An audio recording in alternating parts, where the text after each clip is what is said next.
源氏物語イラスト訳で最強の古文速読力を身につけましょう。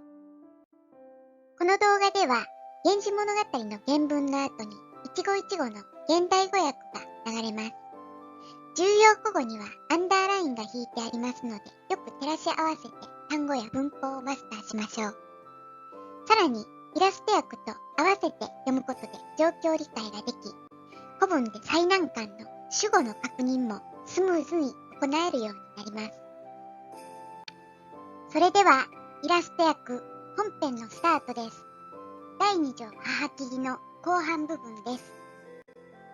光源氏は、片田替えの時に出会った中流階級のうつせみに夜倍をかけて彼女と一夜を過ごします。けれども、うつせみは伊予之助の妻であり、再び会うことは難しい、そんな状況です。光源氏は何とか機会がないかと、うつせみの弟である小君を通じて、うつせみに手紙を送ります。では、この後どうなっていくのでしょうか。行ってみましょう。またの日、小君を召したれば。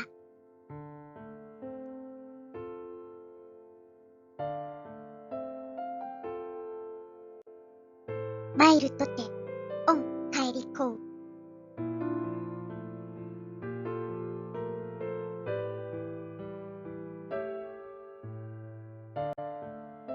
かかる、御文み、見るべき人もなし。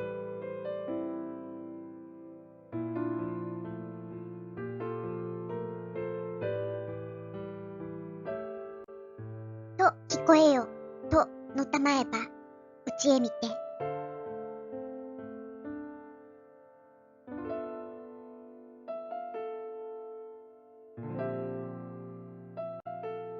たごうべくも、のたまわざりしものを。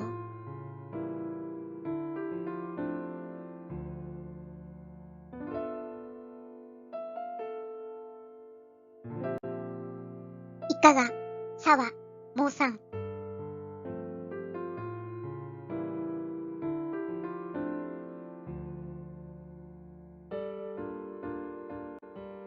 というに心やましく。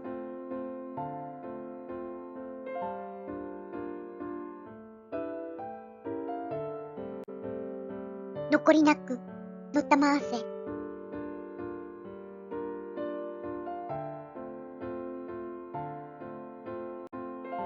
知らせてける、と思うに。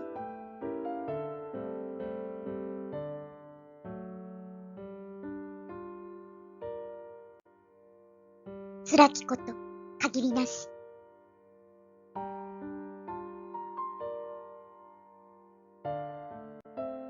いで、およすけたることは、言わぬぞ、よき。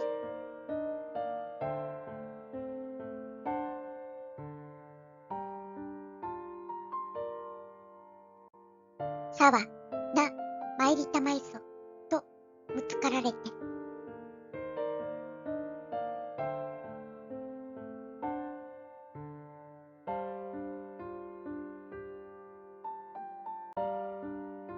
メスには、いかでか。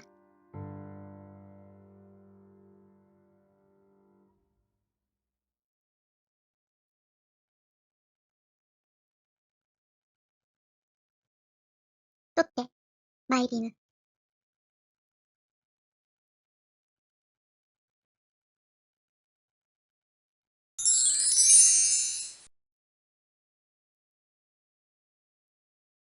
お楽しみいただけましたか？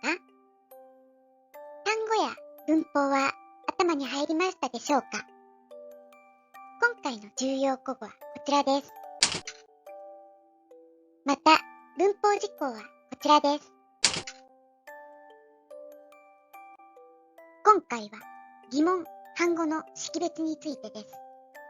形助詞やかを用いるかかり結びの法則や以下形、など形などの疑問副詞を用いた構文の場合、何々だろうかという疑問や、いや何々ないという反語の文脈で訳します。しかし、疑問か反語かを見分けるには文脈判断の力が必要です。今回のいいかが沢孟さんはどんな文脈で用いられているでしょうか。問答形式や自問自答している場合なら疑問の文脈、自己主張の場面であるならば、いや、そうではないという反語の文脈で訳します。今回は小気味がそんなことは申せませんとうつせみに言い放っていますよね。このような文脈判断は現代でも感覚的につかめると思います。優しく本当に答えを求めているのなら疑問文であり、強く厳しく言い放つ場面では反語になりますよね。またこのように結びが省略されているものもよく出てきます。この場合はあらむなどを補って訳すようにしましょう。そしていかでという疑問副詞にかという形助詞がくっついて非常に強い文脈になっていますよね。このような疑問詞や形助詞が重ねられて用いられている場合は非常に強い文脈なので反語になることが多いということも押さえておきましょう。そして反語の場合の現代語訳が聞かれたときは疑問・反語の識別が問われていると思って反語の場合ならいや、そうではないまで訳す必要があります。さあ、今回も第2条母記義からの動画でした。第1条起立簿および天代の品定めについては再生リストを作ってありますので合わせてご覧になってくださいね。ブログの方も毎日更新をしています。よかったら日々の受験勉強のサポートとしてお使いください。それではまた。